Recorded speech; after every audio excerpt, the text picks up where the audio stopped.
बात करने वाले खाने के बारे में, वही खाना जो तुम कभी कभी भैंसे की तरह ठूस ठूस के खाते हो और कभी कभी तुम खा ही नहीं पाते, तुम्हारे गले से नीचे जा ही नहीं पाता। तुम घर का खाना खाते खाते पक चुके हो। अब तुम्हें कुछ पुराना नए स्वाद में खाने का मन हो रहा है, और तभी तुम्हें तुम्हारा दोस्त फ़ोन करके बोलता है, चल बाहर खाना खाते हैं, थोड़ा मज़ा करेंगे। तब तुम्हें उसमें ईश्वर दिखाई देने लग जाता है। तुम उसकी आधी बात सुन के ही उसके पास भागे भागे जाते हो और उसके साथ खाना खाते हो। तुम वहाँ पर भी भैंसे की तरह ठूस ठूस कर खाने लग जाते हो। पर बाद में पता चलता है कि वो फ्री का नहीं खिला रहा था, तुम्हें तो अपने पैसे खुद ही भरने हैं। वो तो तुम्हारे साथ सिर्फ खाना चाहता था, पैसे तो तुम्हें खुद ही भरने पड़ेंगे। और हो सकता है कि वो तुमसे आधी उधारी भी ले ले। अब इसी सेकंड में तुम्हें उसमें शैतान दिखने लग जाएगा। तुम उससे बात नहीं करना चाहते, तुम घर पे गुस्से में जाओगे और सो जाओगे। कई दिनों के बाद उसका फिर से फ़ोन आता है और वो तुम्हें अपने घर पे खाने के लिए बुलाता है। तुम्हें उसमें भूतनाथ दिख रहा है। अब तुम उसके यहाँ जाना ही नहीं चाहते, तुम उससे बात ही नहीं करना चाहते। पर जैसा कि वो तुम्हें अपने घर पे बुला रहा है तो तुम्हारे मन ये ख्याल आता है कि घर पे कौन सा खाने के पैसे मांगेगा, मेरे को तो जाना ही चाहिए। और तुम फिर से भैंसे की तरह ठूसने के लिए वहाँ पे पहुँच जाते हो। तुम वहाँ पे बात नहीं करते उसके साथ, तुम वहाँ पे बैठ के डायरेक्ट टेबल पे बैठ जाते हो वहाँ पहुँचते ही, और फिर खाने के लिए तैयार हो जाते हो। धीरे धीरे करके सारा खाना आ जाता है। पर इस बार तुम भैंसे की तरह नहीं ठूस के खा पाते, तुम्हारे गले से वो खाना नीचे ही नहीं जा पाता।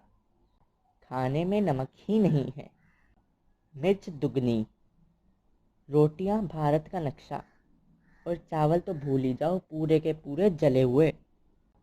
अब तुम वहाँ से उठ कर भी नहीं जा सकते और वहाँ पे वो खाना खा भी नहीं सकते। अब तुम फंस चुके हो। तुम अंदर से बुरी तरह रो रहे हो पर बाहर से बड़े अच्छे से मुस्कुरा रहे हो और कह रहे हो खाना बहुत अच्छा है। अच्छा है, तुम्हें मज़ा ही आ गया।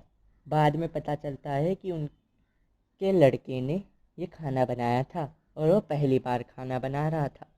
अब तुम्हें खाना इतना गंदा लगा, लेकिन क्या करें, उस लड़के ने पहली बार खाना बनाया है तो तुम्हें उसे 150 रुपये कुछ तो पहली बार में देने ही पड़े।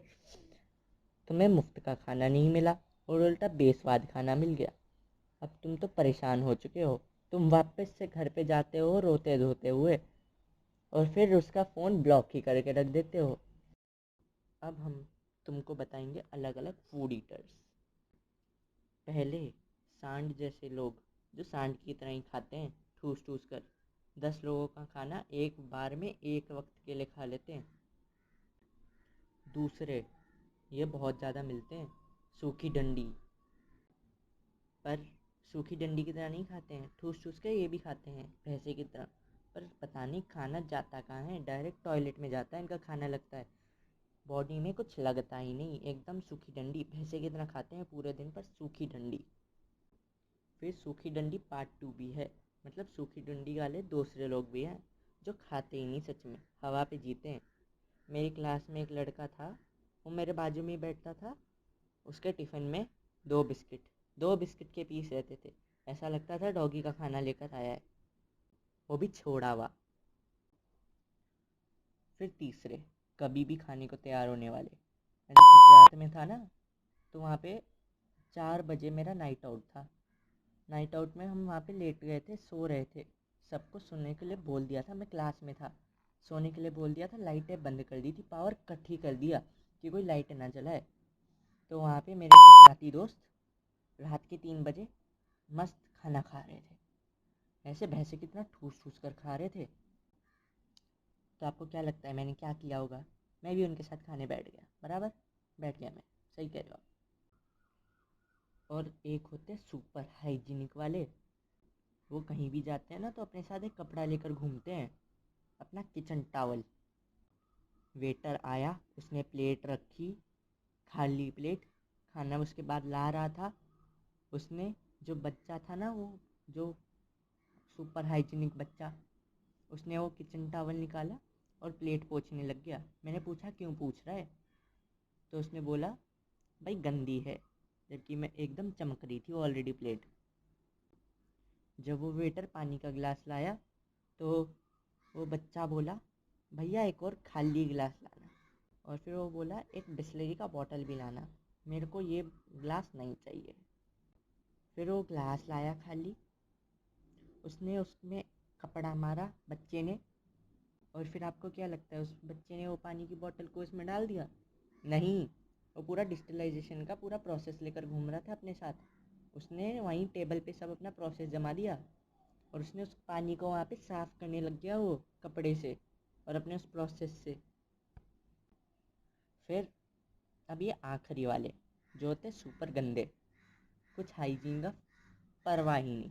थोड़ी बहुत तो होनी चाहिए, मैं भी मानता हूँ, उस सुपर हाइजीनिक की तरह नहीं होनी चाहिए, पर थोड़ी बहुत होनी चाहिए। लेकिन ये होते सबसे सूगले लोग, सबसे गंदे। मैं एक बार किसी के साथ खा रहा था, तो उसने बोला नमक कम है थोड़ा इस खाने में। तो उसने वेटर को बोला भाई नमक ला। तो वेटर बोला भैया नमक ख़त्म हो गया, सॉरी। तो उस बच्चे को बिल्कुल गुस्सा नहीं आया मेरे सामने वाले को। उसने बोला कोई बात नहीं, उसने अपना पसीना पोंछा, उसने निचोड़ दिया, बोला मिल गया मेरे को नमक, कोई बात नहीं, और उसको 5 रुपये टिप भी दे दी। तो आज के लिए बस इतना ही, खाने के बारे में बस इतना ही कहना चाहूँगा। तो अगर तुम्हें पसंद आया तो लाइक करो, नए हो तो सब्सक्राइब करो, और उन्हें अपने भुक्कड़ दोस्तों के साथ शेयर करो, और जो सूखी डंडी है उनके साथ भी शेयर करना, और उनको कहो थोड़ा खाया करो, थोड़ा पिया करो। तो आज के लिए बस इतना ही, मेरे को मेरा दोस्त खाने के लिए बुला रहा है, बाय।